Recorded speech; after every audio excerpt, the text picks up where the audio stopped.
So today was the first day of Packers mandatory minicamp, and so I want to go over different updates from Packers reporters who were there. And then I want to start off with what Jordan Love shared in regards to Jaire Alexander being released by the Packers yesterday. And here, Ryan Wood on Twitter sums it up. He says, Jordan Love says he's got nothing but love for Jaire Alexander, who he became close with over past few years. Quote, that was a tough one. It's really tough losing a player of Jaire's caliber and someone who's been here since I got here. End of quote. Love says he's looking forward to what's next for Alexander, though he's, quote, definitely hoping the cornerback doesn't end up with a team on Packers' schedule, end of quote. So I think, with Jaire Alexander leaving, clearly for any player who's been there a while, I mean, Jaire was such a big part of this Packers team for a long time, and it's just unfortunate the way things had to end with all the different injuries he dealt with, because if he hadn't, odds are he'd still be playing with the Packers this year and maybe even the next year as well. And so it's definitely difficult, definitely unfortunate, and, love talking about, Jaire's been there since he got there. So, a lot of these guys who were here years ago are moving on, and for the most part, it's been a young team for a while, but a lot of these veterans, or some of these veterans, are continuing to leave after these different seasons. And then here we have from Matt Schneidman, important update on the cap situation. He says Packers are taking on Jaire Alexander's full dead cap hit this year instead of spreading it out per source. That's what Brian Gutekunst was referencing, according to OTC. I think that's over the cap. That number is $17,043,182. And so instead of having it split over 2 years, which I thought just automatically happened when you did a post June 1st release, somehow that's not what happened. I'm not exactly sure what the rules are on that, but now this means the Packers will not have any of the dead cap hit in 2026. And so, that number, when it comes to this year, it was going to be about a $7 million dead cap hit if what was supposed to happen, if a guy's cut post June 1, it would have been a $7 million cap hit. Now it's $17 million, so a lot less savings for 2025. I don't think it's that big of a deal because the Packers already had a good amount of cap space. I think with the previous numbers before this information was shared, they had around $46 million of cap space. I haven't checked since then, but it's probably, around $34 million. So they don't have a massive need right now for a ton of cap space, and so it makes sense to put it all in 2025 if you'd rather free some more up in 2026.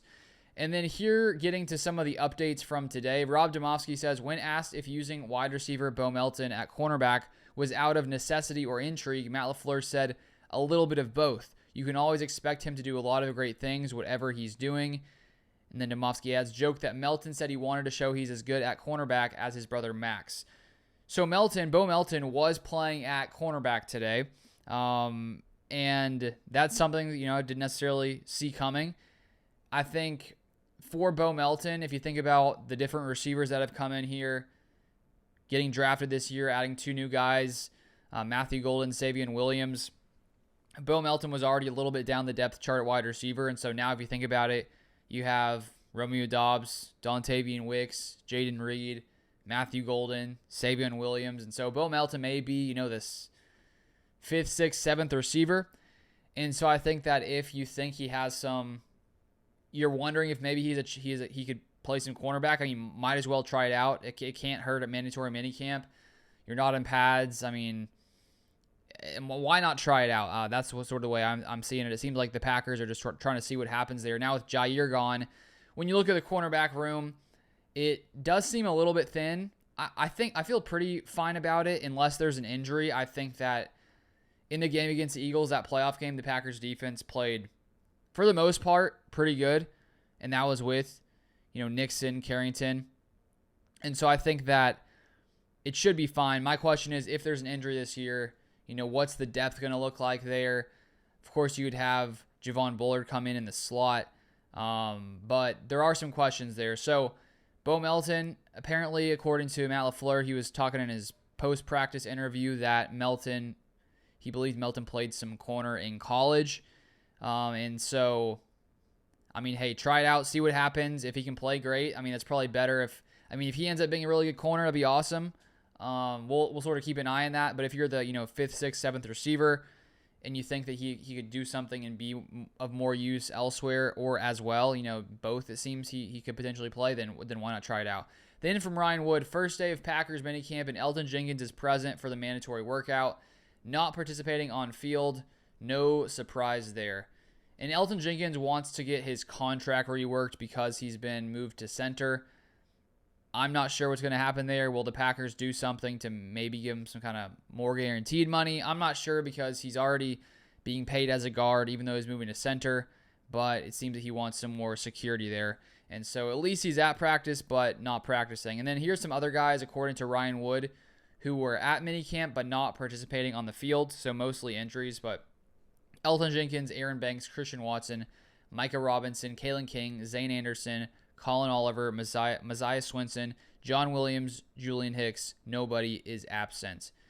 And then here from Andy Herman, this is about Bo Melton. He said the Packers solution at cornerback is Bo Melton. He's out working with the CB group. And so that'll be a fun one to watch. I mean, it would be awesome if he happened to be a great corner. We'll see what happens there. And then here from Andy Herman says, Goody says they are looking at Melton at cornerback and says they saw some of his versatility on teams, on special teams. So that's where they got that idea initially. Then here are the starters from Andy Herman. We have Jordan Love, and then an offensive line, Jordan Morgan, left tackle, Donovan Jennings, left guard, Monk at center, Sean Ryan, right guard, and then Tom at right tackle. And LaFleur did say in his post-practice press conference that he was asked about Donovan Jennings being the left guard, and he said that he didn't even notice.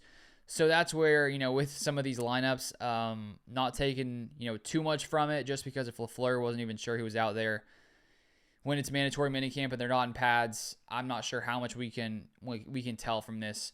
And so I think when we get to training camp, we'll have a better idea of who's really going to play where. But we've seen a lot of different lineups. We've seen Rasheed Walker start out at left tackle, Jordan Morgan now. So we'll keep an eye on that. I don't want to read too much into that. Then Jacobs at running back, Wicks and question mark at receiver, Musgrave and Kraft at tight end, then defensive line, Van Ness, White, Clark, Gary, linebacker Cooper, McDuffie, Isaiah Simmons, with Quay still not practicing, Nixon and Hobbs at corner, Williams and McKinney at safety, Bullard came in for the slot, and Melton was playing in offense there. Then from Wes Hodquist, he said Melton is back with the offense in team 11 on 11. And then he said Melton now on defense with the ones. This is fun. So going back and forth. Weston Hodquist says Barron Sorrell had a sack to start twos. Willis led offense back, but clock runs out at the 29. So I hope we can see Sorrell, make some nice plays as a rookie. We'll keep an eye on that. Ryan Wood, Jordan Love on 2-minute drills, 6 for 8 for 68 yards. Hit Malik Heath on extension over middle for 31 yards on 3rd and 3. One incompletion was a Chris Brooks drop. The other was a clock spike. Otherwise, money. And then Wes Hodquist says Malik Heath has had a nice day. Just caught a deep corner from Clifford and threes. So the Packers have a ton of wide receiver depth.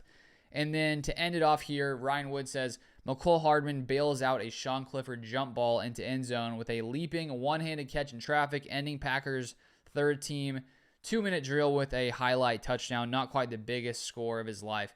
Yeah, I feel like McCole Hardman signing has sort of been hidden just because of the other additions at receiver, because he was added, before the draft, and then the Packers come in and get a first rounder, get a third rounder. So, there's so many receivers here. It's going to be interesting to see sort of how the depth chart gets situated and filled out throughout camp and training camp and all that kind of stuff. But that's pretty much it for today's mandatory minicamp. There's still 2 days left.